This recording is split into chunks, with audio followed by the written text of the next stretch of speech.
ओं नमो दिव्य महादिव्य शिवाय सत्यम नमः। नमो प्रकृति भद्राय नेता प्रणता सज्जनों। अब तीसरे वरदान में सावित्री ने अपने को 100 पुत्रों की माँ होने का उनसे वरदान मांग लिया। अब धर्मराज जी संकट में पड़ गए। अब क्या करें? तब इस अध्याय में कथा आती है कि सावित्री की विजय हुई है और सत्यवान को यमराज के बंधन से मुक्ति मिली है। सावित्री ने कहा, सावित्री उवाच धर्माधर्म विज्ञान सर्वधर्म प्रवर्तक त्वमेव जगतो नाथ प्रजा संयम नो यमः कर्मणानुरूपेण यस्माद् यमस्य प्रजा तस्मै प्रजोत्स्य देवयमित्येवनामतः धर्मेण प्रजा सर्वा यस्माद्रज्यसे प्रभो तस्मात् ते धर्मराजेति नाम सद्भिर्न गच्छति सुकृतं दुष्कृतं चोभे पुरोधाय स यदा जना त्वत्सका संवृता यान्ति तस्मात् त्वम् उच्चरुच्यते कालं कलार्धकलेलं सर्वेषां त्वमिति तिष्ठति तस्मात् कालेति ते नाम प्रोच्यते तत्वदर्शिभिः।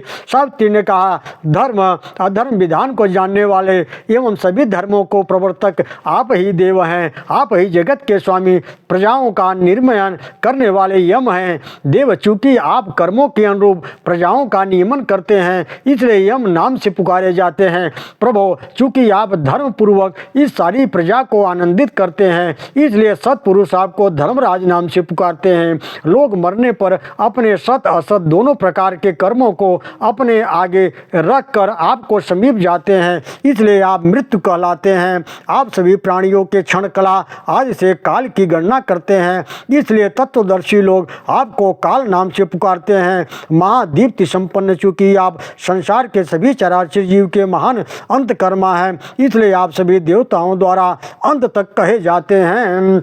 आप विवस्वंत तनेय प्रथमं परिकीर्तिता तस्मा वै शतो नाना सर्वलोके कथ्यते आश्केतु कर्मणि क्षीण्यो गृह्यादि प्रथमं जन्म तदा वं कथितं लोके सर्वप्राण हरेति वः तव प्रसादात् देवेश त्रयी धर्म न नश्यते तव प्रसादात् देवेश धर्मं तिष्ठति जन्तवः तव प्रसादात् देवेश शंकरो न प्रजायते सता गतिर्देव तत्त्वमेव परिकीर्तिता जगतो च जगन्नाथ मर्यादा परिपालक पायमां त्रदश श्रेष्ठ दुःखितां शरणागतम पितरौ च ततस्त्याय राजपुत्र से दुःखिता।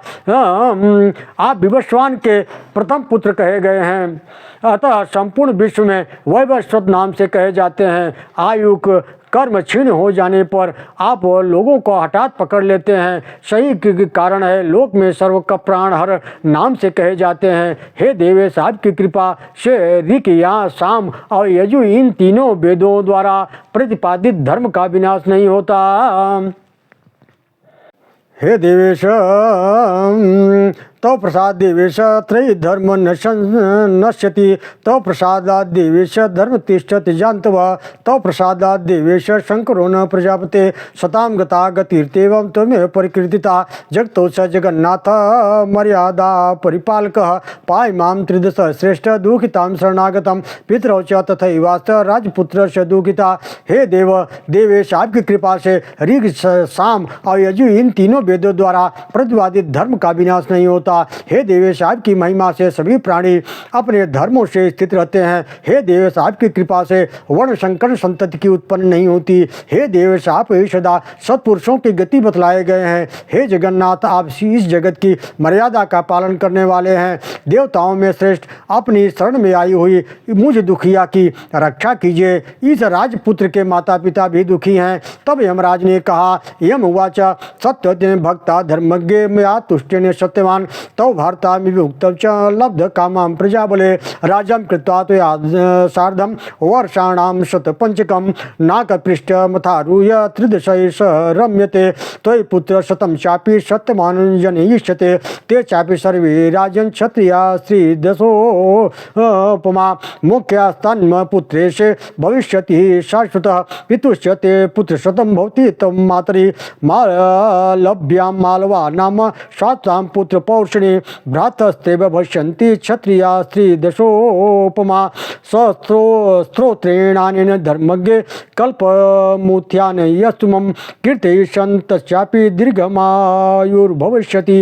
यमराज बोले, धर्मज्ञ, तुम्हारी स्तुति तथा भक्ति से मैं संतुष्ट होकर मैंने तुम्हारे पति इस सत्यवान को मुक्त कर दे रहा हूँ। हे अबले, अब तुम सफल मनोरथ होकर लौट जाओ। यह सत्यवान तुम्हारे साथ 500 वर्षों तक राज सुख भोग कर अंधकाल में स्वर्गलोक में जाएगा और देवताओं के साथ विहार करेगा। सत्यवान तुम्हारे गर्भ से 100 पुत्रों को भी उत्पन्न करेगा। वे सब के सब देवताओं के समान तेजस्वी तथा क्षत्रिय राजा होंगे। वे चिरकाल तक जीवित रहते हुए तुम्हारे ही नाम से प्रसिद्ध होंगे। तुम्हारे पिता को भी तुम्हारी माता के गर्भ से 100 पुत्र उत्पन्न होंगे। ये तुम्हारे भाई मालवा मध्य प्रदेश में उत्पन्न होने के कारण मालव नाम से विख्यात होंगे और चिरकाल तक जीवित रहते हुए पुत्र पौत्राद से युक्त होंगे तथा देवताओं के समान ऐश्वर्य संपन्न एवं क्षत्रियोचित गुणों का पालन करेंगे। धर्मज्ञ, जो कोई पुरुष प्रातः काल उठकर इस स्त्रोत द्वारा मेरा स्तमन करेगा, मेरी स्तुति करेगा,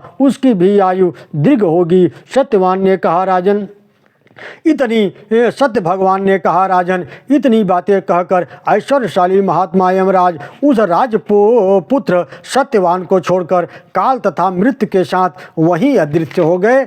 सज्जनों, अब इस अध्याय में अब इस अध्याय में सत्यवान को जीवन लाभ मिला है और पत्नी सहित राजा को नेत्र ज्योति एवं राज्य की प्राप्ति हुई है। आइए चलते हैं सीधा कथा की तरफ। सत्य भगवान ने कहा, तदनंतर पतिव्रता सुंदरी सावित्री वहां से जिस मार्ग से गई थी उसी मार्ग से लौटकर उस स्थान पर आई जहां सत्यवान का मृत शरीर पड़ा हुआ था। तब कृताग्नि सावित्री पति के निकट जाकर उसके सिर को अपनी गोद में रखकर पूर्ववत बैठ गई। उस समय भगवान भास्कर अस्ताचल की ओर जा रहे थे। नरेश्वर धर्मराज से मुक्त हुए सत्यवान ने भी धीरे धीरे आंखें खोली और अंगड़ाई ली। तत्पश्चात प्राणों के लौट आने पर उसने अपनी स्त्री सावित्री से इस प्रकार कहा, वह पुरुष कहाँ चला गया जो मुझे खींच कर लिए जा रहा था? सुंदरी, मैं नहीं जानता कि वह पुरुष कौन था। सर्वांग सुंदरी, इस वन में सोते हुए मेरा पूरा दिन बीत गया और सुबह तुम भी उपवास से परिशांत एवं दुखी हुई था। मुझ जैसे दुष्ट से आज माता पिता को भी दुख भोगना पड़ा। सुंदरी भावों वाली, मैं तुम्हें देखना चाहता हूँ, चलो जल्दी चलो। सावित्री बोले, प्रभु, सूर्य तो अस्त हो गए, पर यदि आपकी पसंद हो तो हम लोग आश्रम को लौट चलें, क्योंकि मेरे सास ससुर अंधे हैं। मैं वहीं आश्रम में यह